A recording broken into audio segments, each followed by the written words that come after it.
Welcome to the first video on the third set of readings for Aristotle.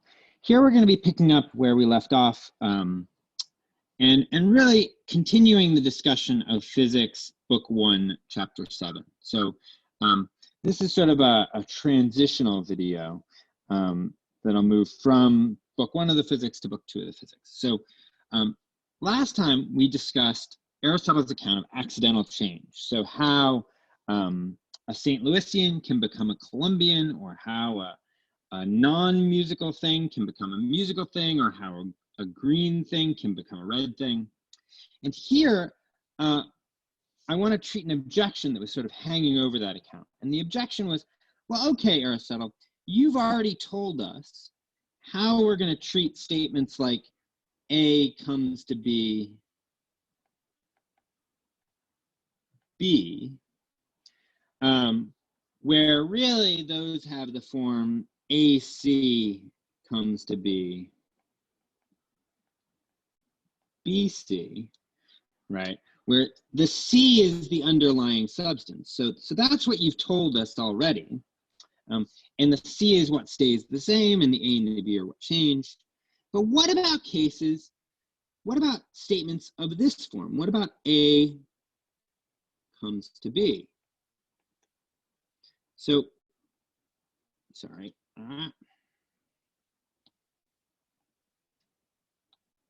What about A comes to B? What about that? Well, those are going to be cases like when Sally is born. So Sally comes to be.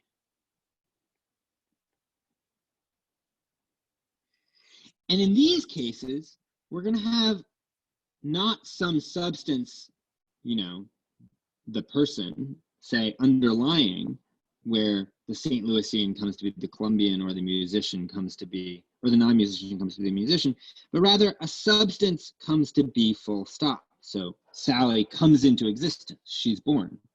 What do you say about that, Aristotle? Was the objection. And the answer is going to lie in Aristotle's hylomorphism. This doctrine of hylomorphism is going to give us a more general account of change that unites both substantial and accidental change. So the doctrine of hylomorphism is the doctrine that everything is the composite of a form and a matter.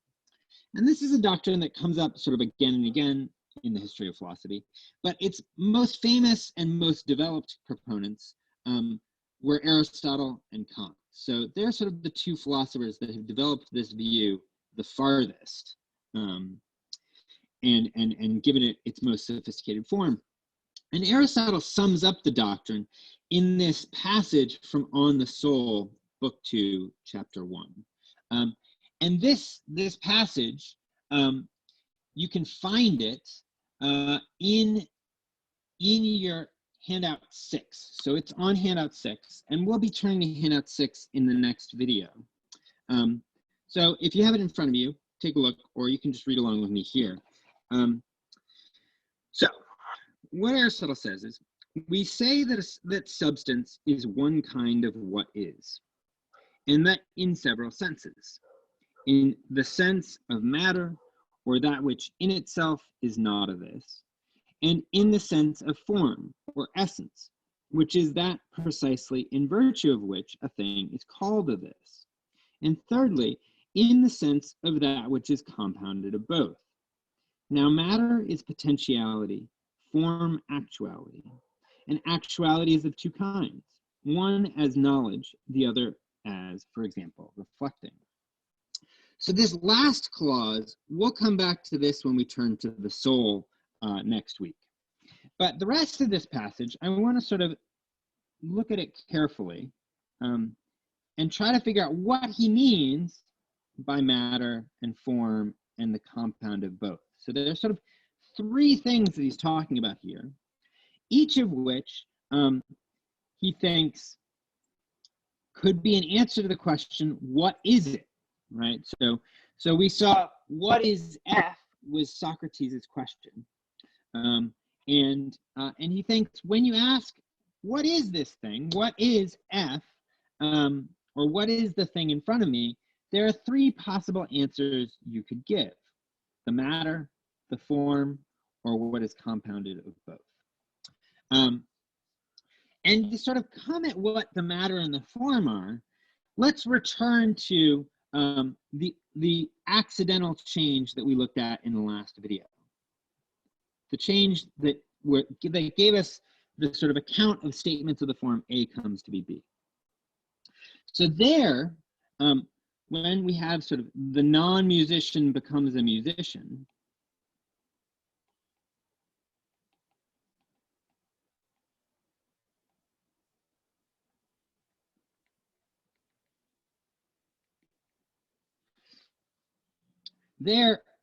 there's a lack of form, the non-musician, and then the person or the bear or whatever acquires the form, musician. And so Aristotle there identifies first two principles, which are opposites, the non-musician and the musician. And this is going to be a lack of form, and then there's a form that's acquired. And in this change from the non-musician becoming a musician, there's also an underlying thing, which is a substance. Right? So suppose I became a musician, I'm the underlying substance that went from being a non-musician to being a musician, that went from lacking the form to acquiring the form. And form here, remember, is going to be translating that Greek word eidos, right? And remember, prior to Plato, that just meant sort of characteristics, features that things have, their qualities, their quantities, their relations, their places, etc. And Aristotle's taking that word form and bringing it back to that more original meaning. And so in these kind of cases, a substance goes from lacking a form to acquiring a form, and that form is an accidental form. So I go from being not a musician to being a musician. I go from lacking an accident to having an accident. Now with Sally, there's a new form as well. Her soul. When she comes to be, and it's lack when she ceases to be, right? So what's the underlying thing here? What's the underlying thing here? Well, you might want to pause the video, think about that for a second. Okay, so in the case of Sally, there's a lack and then a form. And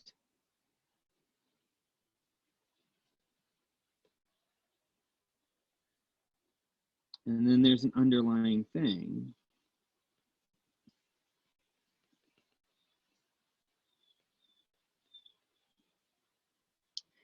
And how does that work? Well, here,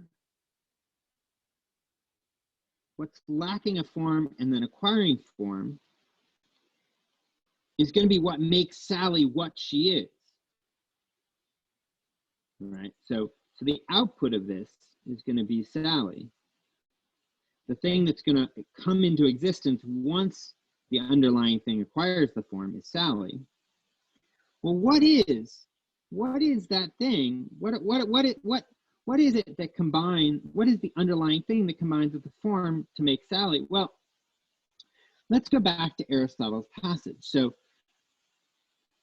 and that in several senses, in the sense of matter, or that which in itself is not a this, not a this. Well, what's a this? Well, Sally is a this. And so her matter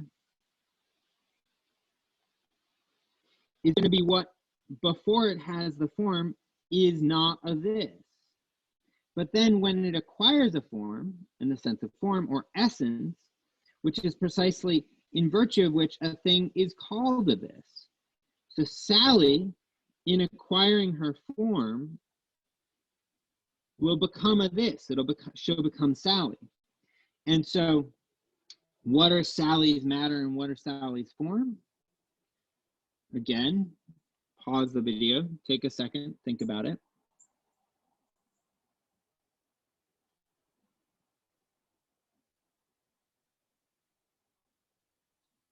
Well, the underlying matter with Sally, right, is going to be her guts, her skin, her bones, etc., right? The physical stuff that makes up her body. And her form, as I already mentioned, is going to be her soul, right? It's going to be her life principle. It's going to be the thing that animates her matter, right? It's going to be the breath of life. It's going to be the thing that makes her what she is, and not just a heap of guts and skin and bones, right? It's going to be the thing that animates the matter, her. It's going to be the thing in virtue of which she's Sally. She's a human being and not just a pile of stuff. Okay. So if substances come to be and pass away, if they come to be out of an underlying matter, an underlying thing, and that's going to be the matter, right? So here we're going to have the matter, Sally's matter.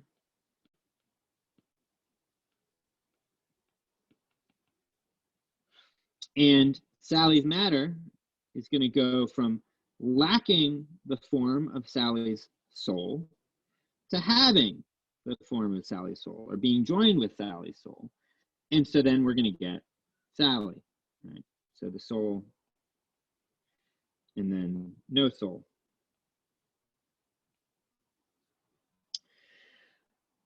Okay. And so substances, so accidents, accidental change is qualified change, Aristotle will say.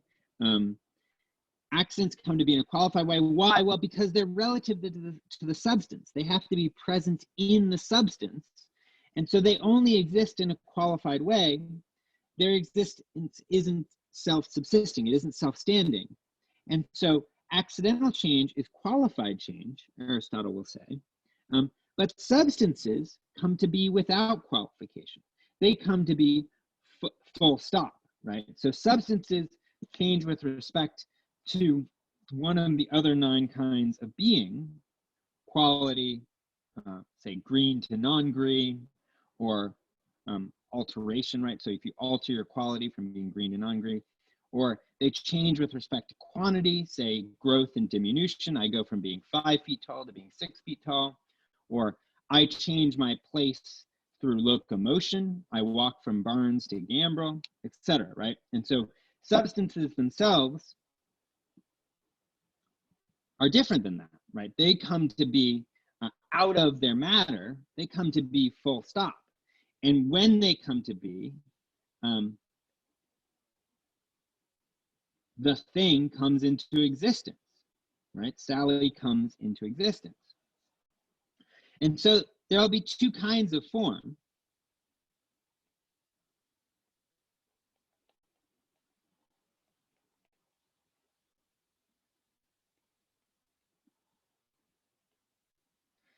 There'll be, so we've got form, and then that'll split into accidental form,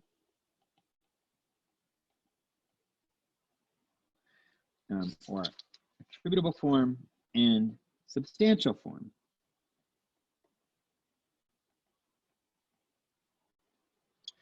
And substantial form, when you add it to a bunch of matter, that's when you'll get a substance.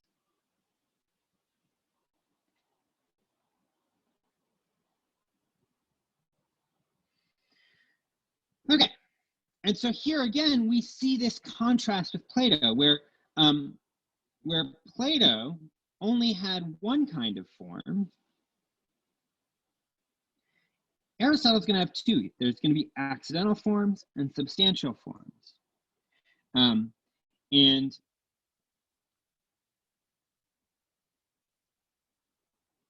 in that respect, Aristotle's very different than Plato, right? This is an innovation, this introduction of these two kinds of form. And Aristotle also, however, going to be able to hold on to a unified account of change because on Aristotle's account, there are three principles of change, right? No matter what, you're always going to have an underlying thing. There's always going to be the lack of a form, and then there's going to always be the acquisition of the form. But with this underlying thing, they're going to be of two sorts, right? You could have the substance, and then the kind of change would be accidental, because it would lack the accident and then gain the accident, or the underlying thing could be the matter, which is just the potential substance, right? So, so the three ways in which we can answer the question, what is the thing, is, well, you might be asking after, well, what's the matter of the thing? The blood, the guts, etc. of Sally. And that's not yet a this. Or you could be asking after the form of the thing, the kind of thing that Sally is, a human being, with a human soul, with a mind. And then you'd be asking after the form or the essence of Sally, that she's a human being. And it's because of her soul that she is what she is, that she is a human being. Or you could be asking after, well, what is this thing in front of me? Well, this thing in front of me is Sally, right? And Sally is going to be a compound of both, her form and her matter. And taking a step back now, we can turn to this final claim. Now, matter is potentiality and form actuality. What does Aristotle mean with that? Well, take, for example, a chunk of bronze. Well, if you've got a chunk of bronze, you know, one thing you could do with it is you could melt it down and make it into a cup, and thereby giving it the form of a cup. So you combine it with the form of the cup and it becomes a cup. But you could also melt it down and pour it into a different form and make it into a statue. And if you made it into a statue, it would have a different form, the form of the statue. And so the bronze is mere matter, right? It's mere material for the cup or the statue. And so it's a potentiality, right? It's possibly either the cup or the statue. It could be either. And so it's potentially a cup or potentially a statue. And it's only once you add the form of the cup or the form of the statue, that it becomes one or the other. And in general, Aristotle thinks, well, matter and form are like this. Matter is whatever the stuff is that potentially could become the thing, and it's the form that makes it actually the thing that it is.